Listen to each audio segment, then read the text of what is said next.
Hi, this is our next installment of ridding our gardens of invaders. All right, today's invader we're discussing is called Greenbrier, and boy is it an invader, especially here in the southeast US.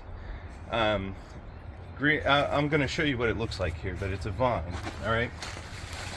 And it will take over your bushes, and I'm going to show you how to get it out of your bushes.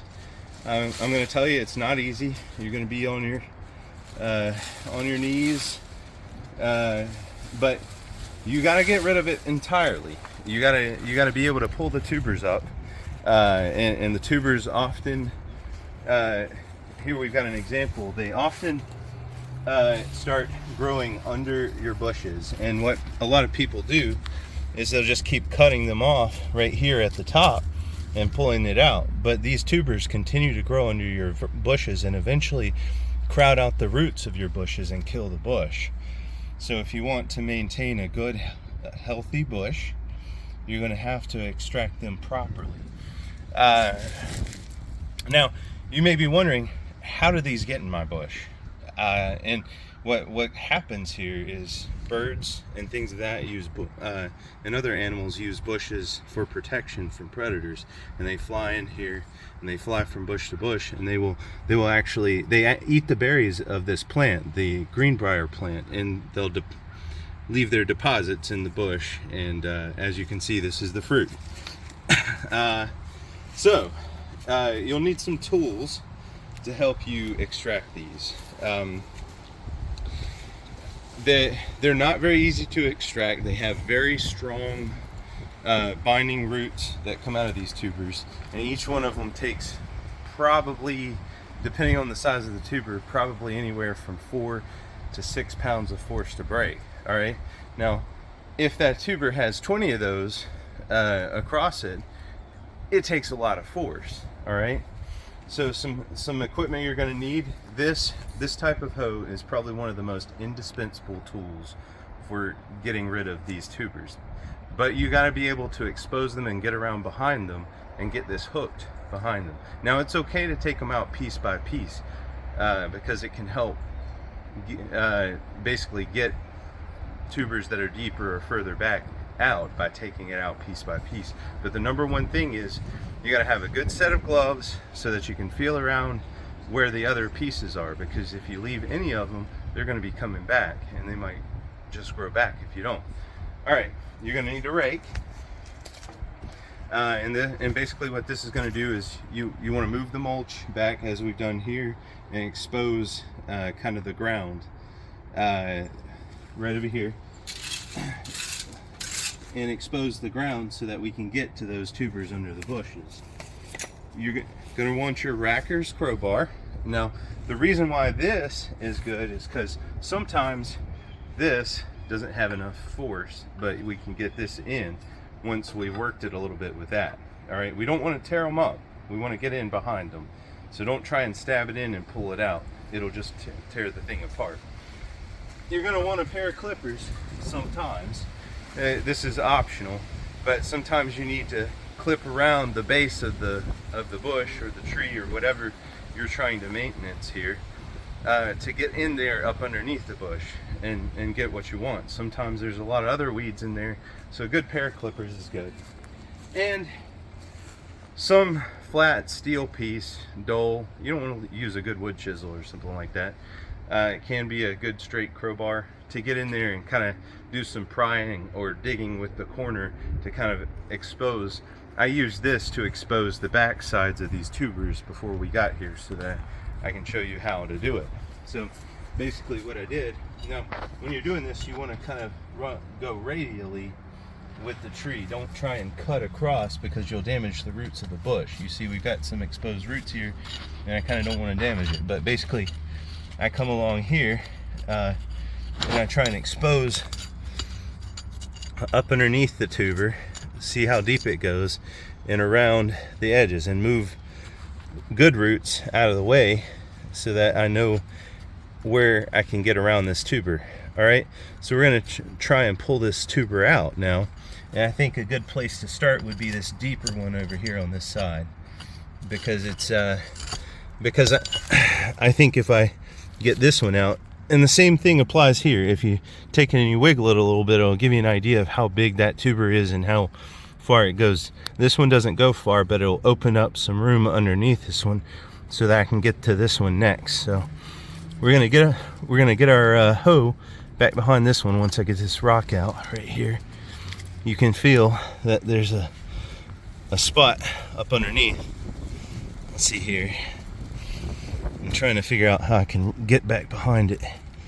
I can probably get back behind it there. All right, so there we go.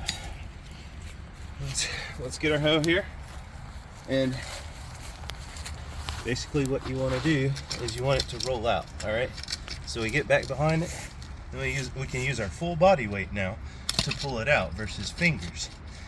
You try and pull one of these out with your fingers, you're going to be working a lot. Now you see, when we pulled it here, we could tell that it was attached to this clump here because it broke off here. There's also a piece that broke off here. So there's more where that came from. We know that. And we can reach our finger up under there, and what do you know? There's another one right there where it broke off. So you gotta kind of feel, that's why you gotta have some gloves. You gotta feel around in there for more of them. Now it's okay to go up under the tree as long as you don't hit the taproot, all right? Or the roots, the large roots around it. You can kind of feel which ones are roots because they're rougher. These are very smooth. Now we're gonna get up behind this one with the, all right, you see how it's kind of wanting to come already? All right, so here we go. We're gonna get up under this one. We're gonna do this one piece by piece, because you see how the bush kind of moves when I do this? I feel like I'm getting a root. So I'm gonna get up under this piece here and kind of bust it off, break it off piece by piece. There's another one, all right? And now I kind of want to get up over on this side, all right? So we're gonna come over here. We're going to get back behind this tuber right here, all right? And you see, it's wanting to come off piece by piece here. There we go. And there we go. It's a big chunk of it right there. Now you don't want to leave any of these. You don't want to leave any of these little pieces here. They could root back, and you're back in the same boat. So you want to take these and put them off somewhere to where they're visible, and you just rip it out. All right. What? Show it to people. Here it is. That's a tuber. All right. And this is where. And we've got some more. Wait. Show the root. Now you got to be careful around the springtime. These thorns are very, very sharp if they were left all season, because they dry out and they will stick you.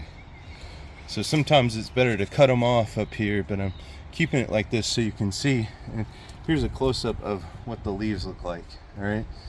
And it's got thorns all the way down it.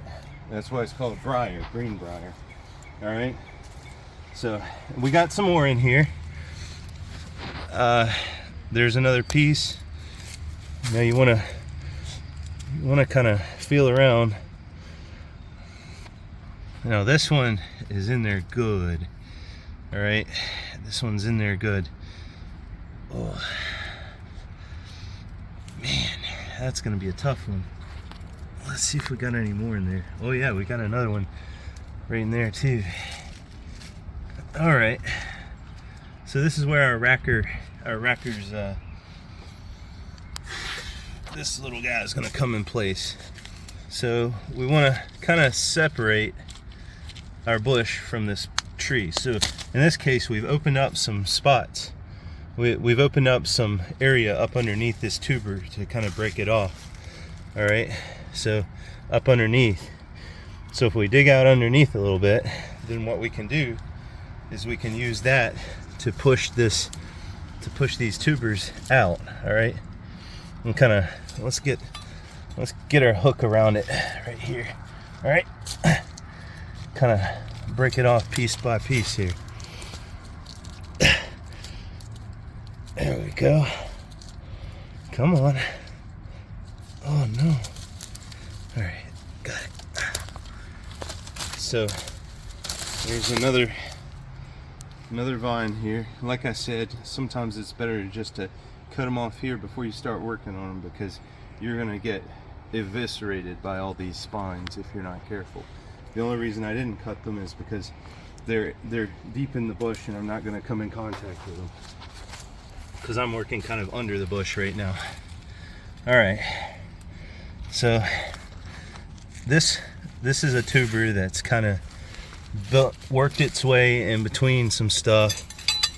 So sometimes it's good to expose a little bit more of it before we work on it further, because this, if you're not careful, you'll end up killing the bush, obviously, and we don't want that. So perform the wiggle test and see how difficult it is. Now, what we can do in this case, and what I'm going to do, is I'm going to find a really meaty part of it, like right here. Since we don't want this, we can't hook behind this thing because there are good roots back here of this plant. The next best thing we can do is try and force it downward. And this is a good meaty part, so if I strike it here, I get a hammer and this and a crowbar or a chisel, I can kind of push it down away and see if we can loosen it up.